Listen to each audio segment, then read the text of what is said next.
haven't seen Zak's exhibition, Southern White Amnesia, the gallery will be open, as Cremenda said, for an hour after tonight's talk. Morlan Gallery is also open Monday through Friday from noon until 5 p.m. and this exhibition will be open until February 27th if you'd like to come back and check it out later. Thank you as well to Cremenda and to Charlene Harris for running the Creative Intelligence series this year and for partnering with us on this lecture. Tonight's talk, as Cremenda mentioned, will be about 50 minutes long, and we'll have a moderated Q&A afterwards. There will be a QR code that gets put up on the screen. You'll be able to scan that and submit questions. I will read through those. I would recommend keeping them concise and easy, as Cremenda mentioned, and know that I might combine them if there's similar questions.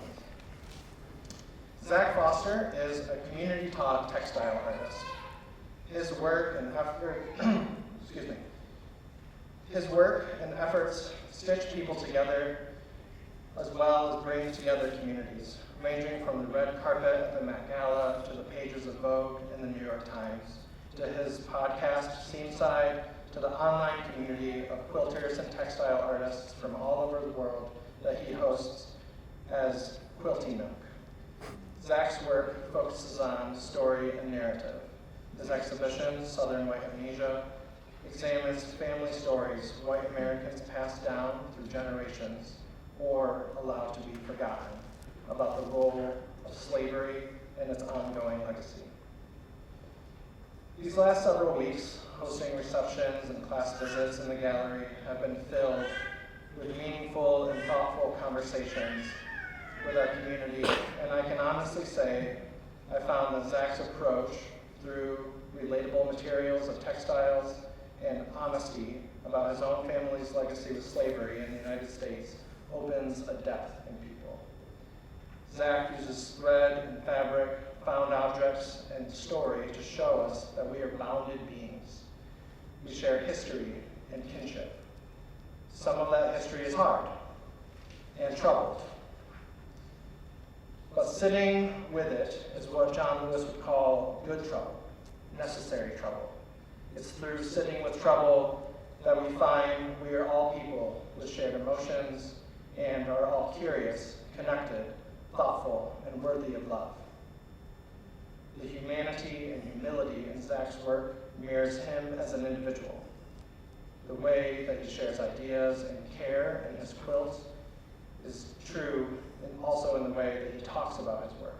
That's why I'm so thankful that he's joining us tonight to share his voice with us. Everyone, please join me in welcoming Zak Foster.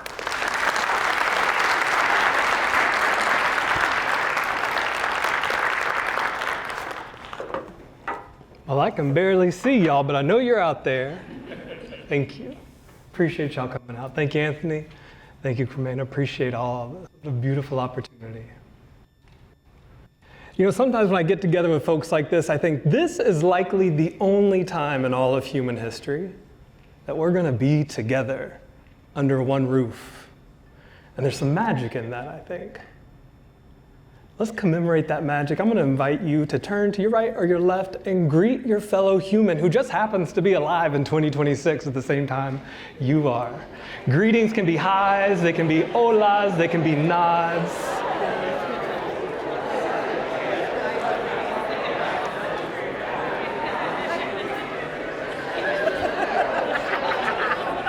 Welcome. Welcome. All right, there we go, there we go. Here we are together. While we're getting warmed up too, I got a couple questions for you. Never done this before, but you know, when in Kentucky. And then on the count of 3, I would like you to say out loud into the space in front of you the name of your hometown, please. All right, count of 3, hometown. Hey. 1, 2, 3. That felt like a little bit of a sound bath. Give it to me one more time. 1, 2, 3. Thank you for that. It's good to hear you with me together tonight.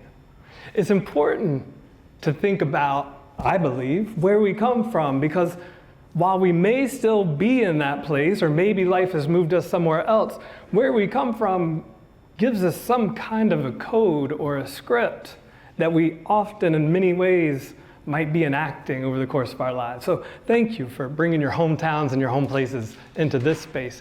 Now, the next question is a raise your hand kind of question. Raise your hand if you know the hometown of your parents. Keep your hands up if you know the hometowns of your grandparents. Great-grandparents. Great-great? For those of you who are in the back, you got a good view. Thank you. You can put your hands down. You got a good view about how many people dropped off at the great-grandparents level, right? We tend to know the folks that we have been alive with. But then beyond that, kind of a question mark for a lot of us. And it's that space, that liminal space just beyond the people in my family that I knew, that I got really curious about. And I started asking questions, which turned up stories that I had no idea existed. No one in my family knew they existed. So we're here tonight to ask some questions. And I know they said make them easy, but hard questions are my favorite ones, so feel free to be hard. We're here to ask some questions. I'm going to tell you some stories. We are also here to raise some money. If you got some loose change in your pockets, you may or may not know that all the pieces down the hall in the show are for sale. I don't see any of that money, though. It goes directly to a donation to Thurgood Marshall College Fund. That work, exploring how my family exploited the labor of other people, is now opening very real opportunities for students going to historically black colleges and universities. So, if you feel so moved, talk to Anthony, talk to Kimina. They'll help you out. All right? So, with that said, where do we begin? I got a DNA test done many years ago. Raise your hand if you've ever done the DNA test to see where your folks come from. Mm-hmm. And the first few hits on Ancestry looked a lot like this. I don't know any of these people. I've never met them before in my life. But I didn't have to scroll down too far to start seeing these faces. And I was like, I didn't know I was related to black people. Why? That seems like something I should know, right? And so I started scratching around. And at first, I thought I was interested in the genealogy, right? That's why I was hopping on Ancestry. I was figuring out, are we really related to Daniel Boone? Are we really related to Frank and Jesse James? Yes, yes. Elijah Craig, yes, right? That's kind of the fun stuff. A lot of people get into a genealogy, but then I started having more questions. And it shouldn't surprise me that I hadn't thought those questions before. Because some stories get told and other stories don't get told. And so I'd like to kick us off here with this piece. Jessie Telfair is the name of the front side of that quilt, and the back side is named The White Man Who Fired Her. Now, the quilt on the right, that's Jessie Telfair. She made that back in 1970, 74, 75. You may recognize it. She, 10 years previous to making this quilt, went to register to vote in a presidential election. She lived down in Parrott, Georgia. The next day when she showed up for work, her white boss fired her for exercising her democratic duty. 10 years later, she was still so up about it that she went to a SNCC meeting and they recommended that maybe she make a quilt. I like that approach. So she made this freedom, freedom, freedom, freedom, freedom quilt. And I think when I was a little baby quilter and I first met this quilt, I thought, well, isn't it great that Jessie Telfair loves American freedom so much? That was me, baby quilter. But then, I lived a little bit, grew up just a little bit, still growing. And I realized, this isn't a celebration. This is a holding to task.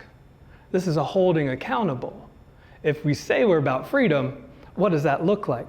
And I can tell you, this original quilt, she made about 4 just like this, so instantly resonated that now they're in some of the nation's finest museums, right? Smithsonian, for example.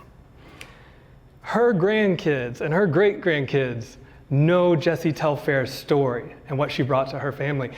I know that because they put up web pages about it, right? To keep that family history intact. What about, though, the backside of that? So this is a 2-sided piece. Jessie Telfair on the front, the white man who fired her on the back. Do his grandkids and great-grandkids know the role that he played in this same story? I don't know. I couldn't even find the guy's name. But my guesses are that they have no idea. So if those stories don't get told, but Jesse's stories do, why should I be surprised how much I knew about my own family tree? So I decided to dig around. The show and the talk tonight, I chopped it up into 3 acts. We're going to start with the discovery phase, how I first learned about this, began thinking about what does it mean to have inherited something beyond money, place, etc. And then we're going to end tonight thinking about repair and what that can look like. I want to start with a couple of technical pieces. These are 2 records that I found early on. This one's called appraisement. And if you look close, you see some beautiful handwriting. This is an inventory of all the earthly possessions my 5th great-grandfather, Solomon Langston, had when he died in 1825. He was down in South Carolina. And so folks came over to his house in the year of our Lord, 1825, and wrote up a list of all his most precious belongings. And I'll read you just the top of the list there. 1 lot of hogs, appraised to $75. 1 bay mare, $20. 1 sorrel horse, $23. 1 gray mare and colt, $50. 1 lot of cattle, $70. 1 lot of sheep, $6. 1 lot of geese, $4.50.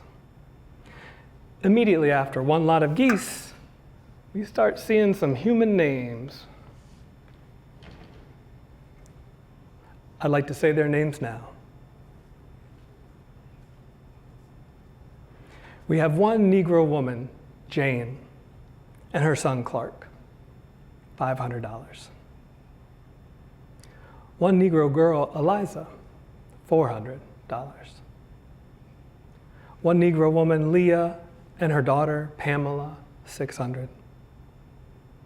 1 Negro girl, Maria, $300. 1 Negro girl, Lucinda, $300. 1 Negro girl, Molly, $300. 1 Negro boy, Wesley, $240. 1 Negro man, Adam, $300. 1 Negro man, Spencer, $400. 1 bed and furniture, $400. And it hit me looking at this document in the glow of my computer screen that this is likely the only document these folks' names are written on, right? One of the perks, I suppose, of being white is that it makes it really easy to do family history, right? White folks in this country have been engaged in business for a long time. So we got the deeds and the property records. We've been getting the marriage licenses and the death certificates for a really long time. So it makes it easy for me to track down the folks who went before me. But for folks who aren't white, it's a very different story a lot of times. And I'm sitting here thinking about their family alive today, Maria's family, Lucinda's family, Molly's family, Wesley's family, Adam and Spencer. They might never see this document. How would they track it down? It would be a feat of research. So I knew I couldn't just let their names stay here on this one document and click onto the next screen. And so I printed it up large for y'all to see, and it's going to circle back around. I'm going to tell you more about that in just a minute. Another document I found was an obituary. This is for Jacob Dugan, Kentuckian. I got a lot of family come from Kentucky if you've ever been up that way, right outside of Carrollton, if that helps. He's my 3rd great-grandpa. And he had an amazing obituary. I mean, he sounded like a really good guy, right? If I could read a couple phrases. Constant and consistent member of the Baptist Church until he, quote, fell asleep in the arms of Jesus. Sounds nice. Rugged in his honesty, simple in his taste, and get this, he was content to work out life's problem as a humble citizen. Death came peacefully, the obituary says, a fitting climax to a life that was quiet and pure. Nowhere in these columns does it say that he enslaved people. How can you be quiet and pure content to work out life's problem, and also enslave your neighbor. I couldn't make that disconnect. I couldn't make that connect. I couldn't overlook it. So here you see on the right-hand side, this is also in the gallery, you can see a list of folks that same person enslaved during his life. Last document I'd like to share with you is, in my family, we got a treasure trove of Civil War letters. My grandfather's grandfather, my grandfather's grandfather, that's how close we are to the Civil War, was on the front lines, and he was writing letters home. So were his 5 brothers. All 5 of his brothers would die in the war. He was the only one to come home, hence me being here able to talk to you tonight. And thanks to his sister, Mary Ann, who they wrote all these letters to, we have them today. They're housed at Duke University Library. What's interesting to me, and you see these strung up in the gallery, 209 letters, white people talking to white people in a war about slavery, and never once is there a reference to black folks or black lives. It just wasn't something we talked about with each other. So when you see these letters in the gallery, I don't anticipate you being able to read each one. I couldn't. But I want you to see the bulk of conversation that happened and realize it happened without a single mention of black lives. There's a couple of his brothers. That was the discovery. Now, when we think about what's gotten passed down through these generations, that's where it starts getting a little bit dicey sometimes, a little hard for folks to wrap their brains around. I know it's hard for me. This is a piece I call Our Children, and it is a fragment of an allegory that I wrote that helps us visualize how whiteness gets passed down. It's written in a style called boustrophodon, a beautiful Greek word for as the ox plows. And this evolved in many different cultures. You know, we're so used to now in the West, lines that start over on the left every single time. But not so in boustrophodon. You read it back and forth like the ox plows a field. It has a kind of serpentine motion to it.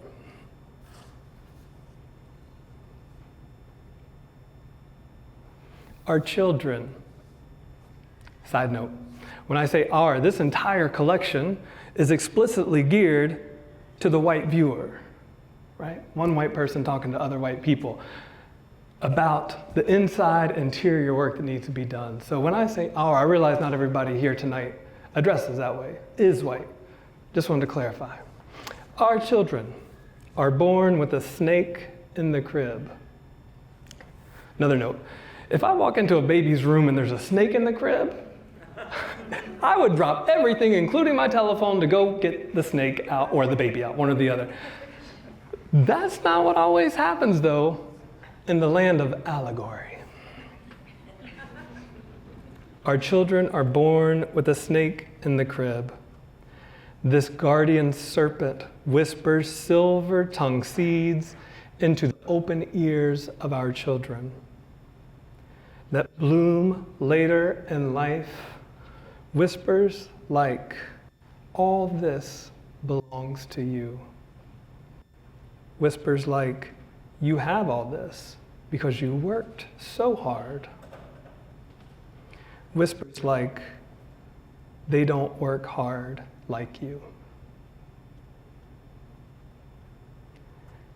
These are the kinds of messages that are part of the script that a lot of us have inherited.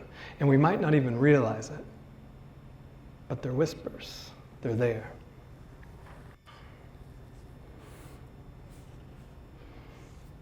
I was down in Lawrence County, South Carolina. So I got 2 kind of hubs of family that I've been studying for this. One is my family up in Gent, Kentucky. The other one is down in Lawrence, South Carolina. And I went down to Lawrence about 4 years ago and met up with a local lady who volunteered to show me back in the woods where the family burial ground was. And this place was wild, y'all, because trees, as you can tell, have grown up in what was once this open space. There's a wall all the way around, about knee high. We'll come back to that. And when you walk in at the far back end, you see these tombstones of my people. Theirs are ornately carved, lots of cute little cherubs and Bible verses, and long list of their attributes, great mother, loving father, etc., etc. But as I was walking around, both inside the wall and outside the wall,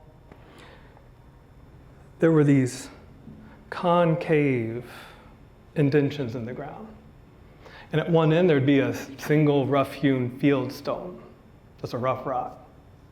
And so I asked the lady who was taking us around, I said, well, what's this? She says, oh, we think that's where they buried the folks they enslaved. Real quick. And I was like, oh.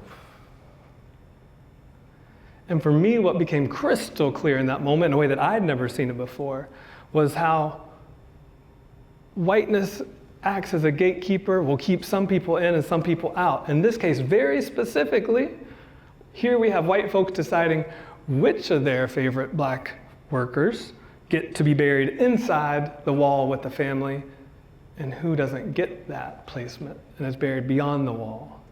Even in the afterlife, we have white folks acting as gatekeepers, keeping folks in and out. So I made a quilt called Like Family. It's the floor quilt, spread out flat. And it's thinking about a lot of different things at once, but more than anything, it is a memories view, a memories recreation of that burial ground in South Carolina. I call it Like Family because my dad's mom, my grandma, love her. She would tell the story, though, of growing up in a house where she had a black nanny who she loved dearly. Can't remember her name, but that's beside the point. She was like family, this woman. That's a problematic phrase, isn't it? Because you don't have to pay your family, right? So there's like family. That's a phrase, you've probably heard it in stories. Things like we were good to ours and all that kind of stuff, right? It's written in cross-stitch to make it extra homey for you. There on the right-hand side, you see the gravestones of my ancestors. There's the wall. There's a lot of quilt bat in there because I really want you to get a sense of topography here. You are climbing up and down. Here you can see some of those indented burial places I mentioned earlier. There's a great quote here from Cole Arthur Riley. If that name doesn't ring a bell, maybe Black Liturgies does on Instagram. She's a tremendous thinker. And she wrote this little piece of poetry that I stitched down here. There is no promised land without a multitude. You may think you can get there alone, and maybe by some rare chance you do. But what will become of the promise when it is collapsed by loneliness? Who is going to drink all that milk and honey with you? And here Cole Arthur Riley has me envisioning my ancestors, the ones that enslaved folks, in the afterlife, wondering who's eating all that milk and honey with them. They got all these riches, but what's it like up there, all alone? I know.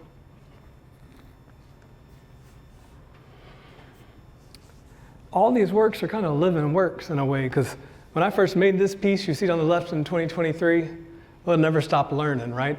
I found that document that would later become appraisement, and on that document, we saw several more names, 7 I believe it was, that needed adding to this quilt. So I revisited the quilt, so the quilt you see in there now is Like Family 2.0. It's been upgraded.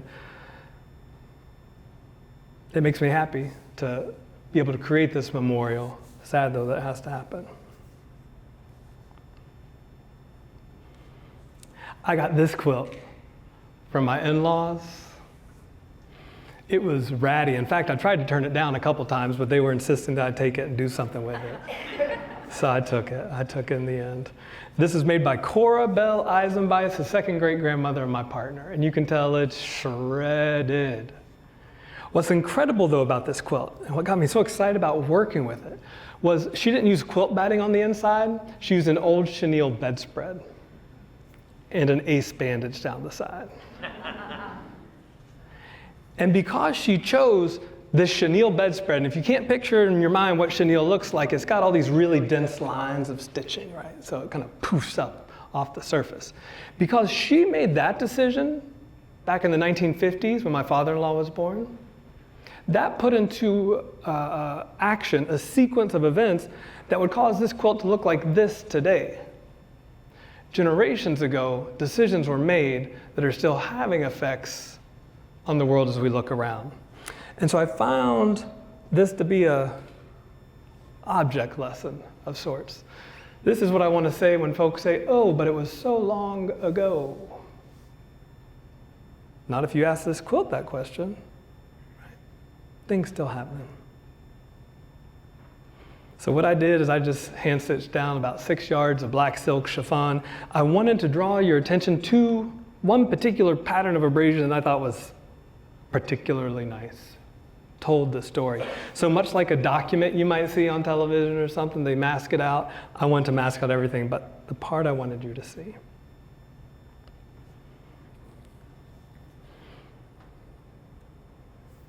Silver Dollar. It's probably the most practical quilt when it comes to inheritance I've made so far. The subtitle for Silver Dollar is How the Exploited Wealth of My Ancestors Helped Me Go to College. And it works like this. So many of us are familiar with the family tree. The thing about family trees as a diagram is they get really expansive really fast, right? Every generation is doubling, and so you can imagine. The fan, though, allows us to tell a nice, compact story. And so what you see here is me right here in the corner, right? And then it branches up my dad's side of the family and out my mom's side of the family. We got 1, 2, 3, 4, 5 generations. What you can read when you're in the gallery on this green ribbon, it says slave owners forced to emancipate. You know, I like to think that, you know, after the Civil War, anybody who had enslaved somebody would have this massive change of heart, and yeah, they would have freed their people. I don't know if we can assume that, right? They were getting rich for a long time. It's hard to change those levers of power. And so they were forced to emancipate, but what you can tell when you're looking at this quilt is I've overlaid 2 sets of data at the same time for you. The pink data shows you folks that enslaved other people. The blue data shows you who had access to higher education. And you can tell very clearly in this side-by-side comparison of my family tree, where one family never enslaved anybody as far as we knew. They were subsistence farmers just trying to get by. On the other side of the family, my mom's side, there has been wealth accruing for generations and opportunities that came with that over generation. And it's made its way down to me, right? Like I'm a link in the chain. I'm not separated or divorced from that.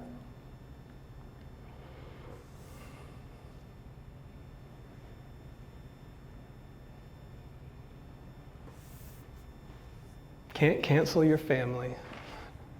Sometimes we may feel like we want to. I prefer to embrace what is, and Family Bed helps me do that, at least. So I found this old antique bed in a thrift shop. Paid $30 for it. You can still see the price tag in the gallery. And I made 1 doll for each of the ancestors I knew had enslaved people, 35 total, including 5 women. That's not something that gets looked at a lot. And I put their initials on their front. These are real people. And then I made 1 little Zak doll, 36 doll. Just piled them all up in the bed, kind of awkward. And that's what it feels like for me doing this work and doing this research, is all these ancestors are still around. And it is kind of awkward sometimes. But I will tell you, I've developed a working cosmology that, if it helps you, you're welcome to take it too. It's this idea that my ancestors now are very clear on the harm that they caused in their life. And they are working through open-hearted descendants to undo the injustices and the harm that were perpetrated and they set in motion. So I like to think about my relationship with the ancestors as, here we are. How can we get to work? That work looks something like this. There's Hiram Duguid. He came from Gent, Kentucky. He came to me in a dream one night. And in this dream, he was holding this big old poisonous snake, mad as hell. Like, I don't know if snakes can spit, but this snake was spitting. And he's like, here you go, Zach. I said, I don't want it. And we went back and forth like this all night long, right? Kind of like a Jacob's dream, right, from the Old Testament. In the morning, I woke up with the snake. And I woke up with the idea that it is the work of the living to handle these snakes, to do what we can. The dead can do nothing any longer except through us. And so this dream, I turned into a church banner. I grew up in the Southern Baptist Church. My great-granddaddy was a Southern Baptist preacher down in Lawrence. And so this is a call to handle your snakes. Take up thy serpent today. If you look down there in the corner, Zach 1:29, like it's a Bible verse or something. I got 2 more pieces to tell you about, and then it's going to be Q&A time, so start thinking about it back here. In the quilt world, who's here a quilter? I should ask, raise your hand. Hey, so y'all know what I'm about to say. Okay, so when quilters, when we see an old ratty tattered quilt, oh, we can't help ourselves. Like we just get like, oh, it's like a puppy that needs a home. Like I can take you home. I have room for one more puppy. I can mend this quilt. I can fix this quilt because I know how to sew. The last question any quilter asks themselves is, did I cause that harm? Did I destroy that quilt? We're not thinking about that. What we're thinking about is, I know how to make it better. I have skills, I got time, I got resources, I got people, and we can get this quilt back in tip-top shape. So this quilt, I found on a late night eBay binge. Like whatever you do, don't type in vintage quilt on eBay tonight when you go home because there's some beautiful things out there. But this is a really special one. Because of the way the maker made it, largely applique, for folks who knows what that is, as opposed to patchwork. Because this applique, it had this really beautiful like wear-away pattern that left it feeling to me more like a drawing in places than a quilt. And so of course I paid my $19.99 or whatever it was. That quilt came home and it's a thing of beauty. And I set to work trying to take care of this quilt. I'm not mending the quilt. I should say, I'm not restoring the quilt. I don't know if we can go back in time and undo what was done. I'm here for it though, if that's possible. What I am doing in this project is I'm tending to all the wear and the tear. I'm saying, I see you. I'm not gonna leave it like that. I'm gonna stitch it down with these little tiny stitches that begin to feel like lace. This will be the project of multiple decades. You can see how much progress I've made just down the hall. But it's what we're here for, right? All right, I'm gonna leave you with this thought experiment. This flag was given to me. I'll pop over here. This flag was given to me by a friend. It has 48 stars on it, which, thank you notes, says it must be after 1912, with New Mexico joining the Union, and before 1959 with Alaska and Hawaii. In between 1912 and 1959, we had 2 world wars, we had a Great Depression, we had the Red Scare, we had the Dust Bowl, we had Jim Crow, we had Japanese American internment camps. A lot happened in that span of time. So I took that flag and I wrote a little poem and I stitched it down by hand over 1,000 letters. And it's my hope that when you see it, before you even read it, you think someone thought this was important enough to spend weeks and months stitching this down so I could read it. The thought experiment goes like this. So yes, that broad, bright banner yet waves, but let's just try this on and see how it feels. What if America is kind of a mess and has been since the start?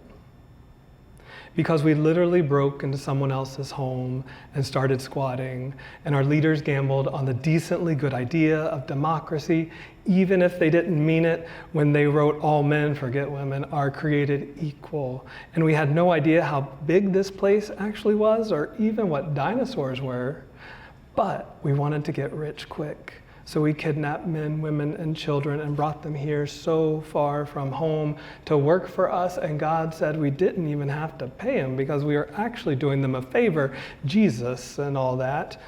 This flag flew over us that whole time until half of us declared war on the other half, which makes technically a lot of us descended from traitors, but that half lost and promised one day to get even, and since then we tell ourselves fables of our own greatness and bide our time. So you see, we're not that good, let alone great, but this flag only has 48 stars. We can change again. And what's funny is the promise of America. Life, liberty, and the pursuit of happiness is beautiful. And the whole time, people have been trying to help us perfect this dream, but we have a habit of saying no to black, brown, women, and queer people. So let's admit that until now, we've done a pretty crappy job, but there's still time, so let's make it right.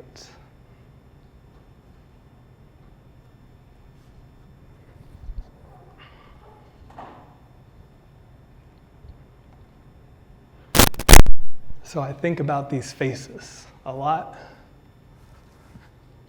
And I think about how I first got interested in family history. It was a very different motivation for why I'm interested in it now. And I see these faces and I see aunts and uncles, cousins, family. And I think family looks out for family. And that's what I'm trying to do here. That's why every single one of those pieces down the hall is up for grabs for a sweet little donation to the Thurgood Marshall College Fund, if you can swing it. Giving real people real opportunities to access higher education. In the end, I hope to leave you with this, that this work is not optional. If you don't do it, someone else will have to do more, but we can't opt out. The family connections in this country are very real, and the harm continues. So the question is not, how can I be held responsible for something that happened so long ago?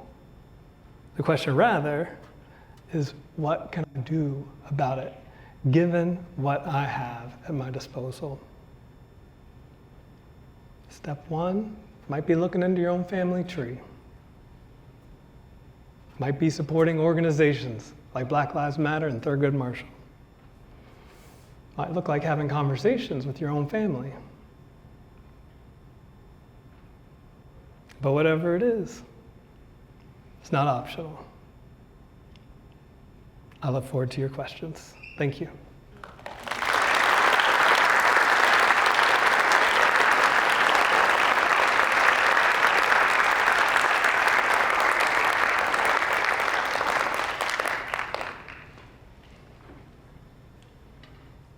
Thank you so much, Zak. Thank you. Everyone, if you would like to ask a question, you can scan this, and it'll populate on the same daily form that I have in front of me. So I'm going to go ahead and give you a moment to send in any questions that you might have. In the meantime, I'm going to take this opportunity to just go ahead and start asking questions that I have. Okay. What you got, Anthony?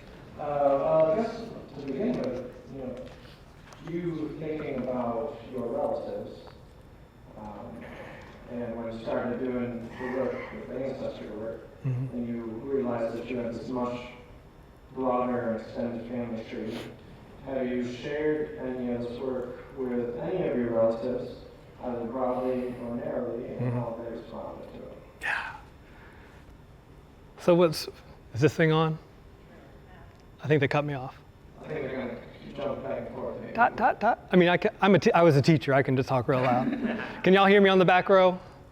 Okay. Oh, we're back. All right. So as big as Southern White Amnesia feels like, I worked on it for 3 or 4 years. It's actually a small project inside of a really big one, which is the project of kin keeping, right? Something that has been women's domain for a long time. Kin keeping is whatever it takes to keep a family together, right? Like texting your cousins on their birthday, or checking in when you're driving down the highway and passing their exit, right? So yes, I feel like in many ways I have made these pieces to open up conversations with my broader family that is very dispersed. But I also knew that it wouldn't be effective to just take a bunch of slavery info and quilts about these things and just drop it in families' lap I hadn't talked to or didn't have a relationship with anymore. And so, concurrent to Southern White Amnesia, I've also been doing kin keeping. I set up a family email group for the first time in my family's history. We now have each other's contact information. And I've been sharing out kind of regular updates. When I have an interview, for example, I'll send that out. But my timetable for Southern White Amnesia is very different than my kin keeping timetable. Kin keeping is a long game. And so some folks in my family have been more responsive than others. But I look forward to seeing what happens on down the road. All right, just trying to come in. Cool. Now I'm just going to ask you one more question. So, first question, why textiles? What is your connection between the media and your research? That's a whole nother talk, but here we go. Here's my 50-cent answer. I have heard textiles called our second skin. Because, I mean, look, we're all wearing clothes in here. We're very intimately aware of what textiles are. I've heard them called our first roof, right? We spend almost every hour of our lives swaddled in clothing, and so there's a familiarity there, right? I think that, I hope that, when someone walks into that gallery down there and they see a bunch of quilts, or they hear that I'm a quilt maker, or that it's a quilt show, that they're like, oh yeah, my grandma did that. And they automatically have that sense of connection. With that sense of connection comes a degree of comfort, I hope. That guards drop, I hope. So when they see the hard questions that are being posed, they can do it from a more open and vulnerable place. I don't know what that would look like if I were working in glass, or metal, or wood. But I can envision tapping into the softness of a quilt to try to tap in to the softness of another human. Yeah. Thank you. I wonder, this is a kind of a, I don't know, it might be a language thing. So in the piece of placement, there's the word do that's repeated. Ditto. Yeah, What ditto. does that stand for? DO in that particular document stands for ditto. So they chose not to write Negro over and over and over. So they did DO, ditto. Thank you. That's what I thought. That's what I discussed with some other folks. And yeah, I didn't know that was interpreted correctly. What would you say is the best response you've had to making this body of work? Or what is your ideal kind of response to making this body of work? This show before coming here was up in Madison, Wisconsin. And I did a big artist talk like this, and then the next morning there was a local group that came through called Memory Keepers. There's a group of black women who get together on a regular basis. They do a lot of sewing. They do other things as well. Just to fellowship, be together in community. A lot of them are also caregivers, so having that support was really nice. So they came to see the show, and it was the first time I'd had a majority black group come look at my work. And I was like, how do I even talk about it? Because like I said, this whole time, I'm like, white person to white people, let's go. That's the zone I'm very comfortable in, right? But I really had to like think about why am I sharing this with them? What do I hope for them? And there was a moment where we were looking at like family, the burial ground piece with all the crosses on the floor, where one woman started commenting on how beautiful it was to see these names, these specific names being remembered, but then also pointed out those weren't even their real names. What gets, for me, at the irretrievable loss that's embedded in our history, that we have some threads, some traces of evidence for certain lives, but also there's so much that's just been lost to history, lost to oblivion. And the conversation that we had standing around that quilt, what that opened up for folks,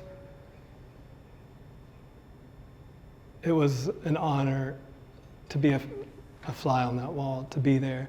Very quickly, I ran out of things to say, and I realized it wasn't even my conversation to be had. But to hear how they were sharing and connecting around identity and what's been lost,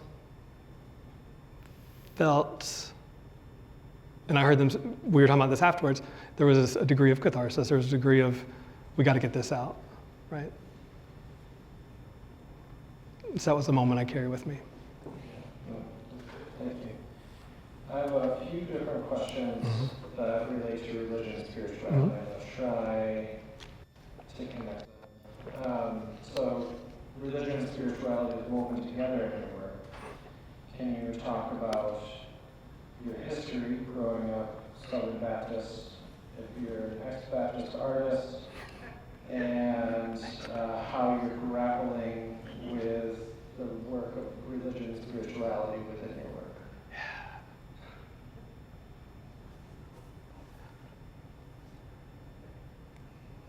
I love what religion points us towards.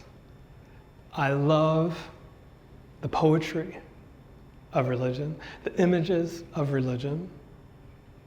And growing up in the South, like anyone that's grown up in the South, it's very hard to imagine this place where all the religion's been sucked out, right? Like it's the air we breathe here in the South. And so not only do I find it personally fascinating to dive into these symbols and this language, but it also becomes a way of bridging between me and someone who we might not see eye to eye on these topics. And if I can use the language and the forms of religion to somehow open some doors, that's what I'm going for. Thank you. Yeah. Can you talk a little bit more about kin keeping and what are some tangible strategies in doing that kind of work? Oh, yeah. So I'll recommend this to folks who are looking to know more about that.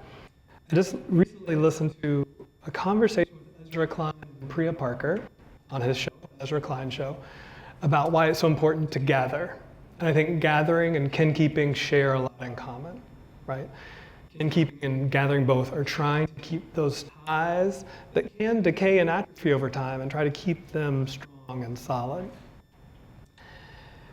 That's a beautiful conversation to listen to. Another conversation I heard was with a futurist named Mia Birdsong, who wrote a book about how we show up. And there's an idea that I borrowed from her, and I can testify to the fact, if I may use a religious term, that it worked. And that was, she said one of the best things she ever did in her neighborhood was set up a group chat for everyone on the block. So there I was at the gym on the elliptical machine, listening to Mia Birdsong.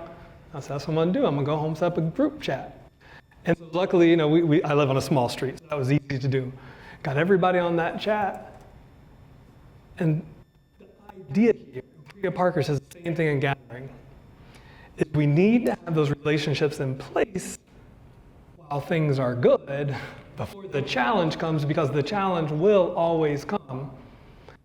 We need to take advantage of when things are good to establish those structures so that we can have open channels of communication when things do become a little bit more difficult, right? And so I can tell you that my neighborhood chat group is a very active chat group now. Sometimes maybe a little too active, but we are in communication, which is immensely better than being strangers to one another, right? Chat group, I mentioned email group. If that's your family, that tends to be better for multi-generations, you know. Eventually, I would like to involve them all in a collaborative project at some point. I got some ideas of what that could look like. So yeah, hoping there's somewhere to answer for kin keeping and gathering. Thank you. There's obviously a lot of quilters in this group, Mm-hmm. and there's this desire to know about your history with quilting. How did you get into this? Oh yeah, absolutely. So I didn't grow up in a family of sewers, but I can tell you my first kind of textile sewed memory was being just tall enough to see up over the ironing board at my grandma's house, and she was cutting out patterns to make a dress. You know, that old kind of brown onion skin pattern paper. And I was so mesmerized at whatever age this is that my grandma could make her own clothes, because we always just bought stuff off the rack. I mean, even if it was Goodwill, it was the rack, we weren't making it. And so my grandma kind of was that mysterious figure for me for a long time. Fast forward 30 years, one of my good friends gets pregnant, they're gonna have their first kids. I said, well, maybe now's the time to make a quilt. So I made a little baby quilt. Disclaimer, it's a gateway drug, don't get started. If you're not a quilter today, don't make a baby quilt, unless you want to be a quilter for life, in which case, welcome. So I made that little baby quilt, and what's fascinating to me is, I mean, I've probably made 100 quilts since then. I can look back to that original quilt, and though it looks very different from anything you'd see in that gallery, I still see my hands at work. We are always the people we were meant to be. We are always the people we are becoming, right? I can see my work, my hands in those first quilts just as much as I can see them there. And so that's kind of a beautiful thing. When I first started, I did a lot of bed-size quilts. I did a lot of burial quilts because I was interested in how can we make that transition more meaningful. You know, it's not every day your soul goes from one place to the next. And we've inherited a lot of traditions and structures around that. I'm not saying anything about that, but what if there's another way you want to do it? And for me, a quilt makes a lot of sense. So when I die, roll me up in a quilt and stick me in the ground. It sounds soft, it sounds colorful. But I moved on from that to just kind of putzing around for a couple years. And then George Floyd was murdered. And I looked around and I saw a lot of quilts being made about a lot of things. I saw a lot of quilts being made by white folks who were decrying the injustice, as they should, no comment on that. But what I was more interested in that moment was, instead of taking that spotlight and like shining it outwards to America, turning it this way and looking at what was happening in my own house, in my own family, what kind of privilege I was walking around with. And so that's when I didn't have the word Southern White Amnesia then. And it wouldn't be until I went to Lincoln, Nebraska, to the International Quilt Museum with Dr. Carolyn Mazlumi. If you know her, she's an all-star. Not only is she the nation's premier collector of quilts made by Black artists, she's also a retired rocket scientist. So, like, who is this person? And she makes her own beautiful work. So I got to meet her at International Quilt Museum, and she led me around the show. And the pieces that resonated most with me were pieces where folks were just telling their own story. They weren't trying to make some grandiose statement. I'm thinking specifically of her friend Edjanetta Miller, who was showing me around at one point in time, and she had made a quilt about how her husband had sat at the Greensboro sit-ins back in the 60s. And here she is telling this hyper-specific story about something that happened in her family. She's not making a larger commentary, at least not in the obvious way, right? Overtly. She's letting the viewer connect the dots between her lived experience and their lived experience. And there's a way in which I saw her going so personal that we could come out the other end and it also becomes universal in a weird twist of fate. And so I think that is how I got from baby quilts to Southern White Amnesia. That's a wild ride. It's a wild ride. Yeah.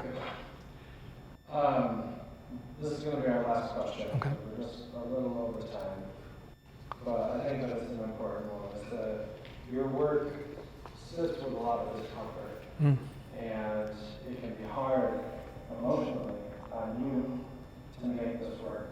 Do you have any suggestions or resources for other artists who are also struggling to make really meaningful work about topics that can impact one's mental health? I'm going to piggyback for a moment on what I just said, which is, I found a lot of power. I discovered my inner battery when I was telling my own stories, right? When I was telling my family's stories, I felt like I was speaking from a source of authority, not perfectly, but I was speaking with authority that people couldn't ultimately question, right? It was my lived experience, my family's experience. And so that gave me a rock solid basis, I feel like, of support.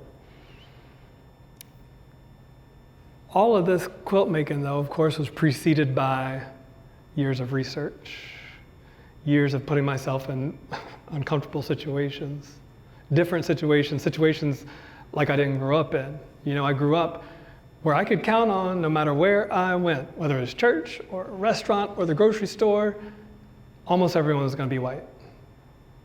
So I was very used to being comfortable in those spaces. I moved to Brooklyn in 2006 and teach at a primarily black school. And I was like, oh, this feels very different. And it took me being in a beautiful city of 9 million people now, where there's 9 million ways to be a beautiful human being, to kind of undo a lot of the programming and the coding that we were talking about at the top of the hour together, right?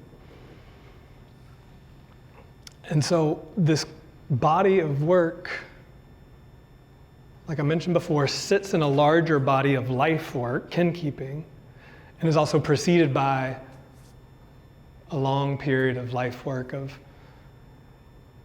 trying to understand what I'd never questioned before, and what happens when we do ask questions, and then uncovering, okay, let's close with this if you don't mind.